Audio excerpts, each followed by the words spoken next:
ដោយមានការណែនាំនឹងបញ្ជាផ្ទាល់ពីអាយដាមគូចម្រើនអភិបាលនៃគណៈអភិបាលខេត្តកណ្ដាលនិងជាប្រធានគណៈបញ្ជាការឯកភាពរដ្ឋបាលខេត្តកាលពីពេលថ្មីៗនេះកម្លាំងគណៈបញ្ជាការឯកភាពក្រុងសំពើពូននិងកម្លាំងវរៈការពារព្រំដែនគោកលេខ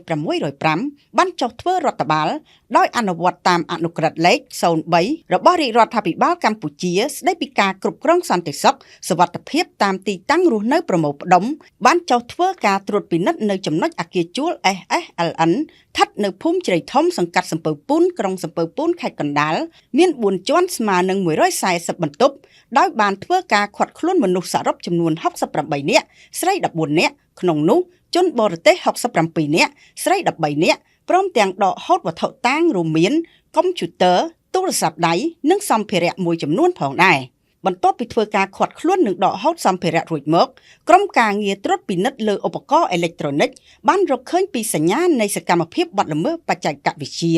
តាមគេហទំព័រចំនួន6ដែលបានចាប់ផ្ដើមដំណើរការការពារថ្ងៃទី1ខែមករារហូតដល់ថ្ងៃទី31ខែកក្កដាឆ្នាំ2026ដោយប្រើប្រាស់ Telegram និង WhatsApp ជាមធ្យោបាយទំនាក់ទំនងនិងផ្សព្វផ្សាយ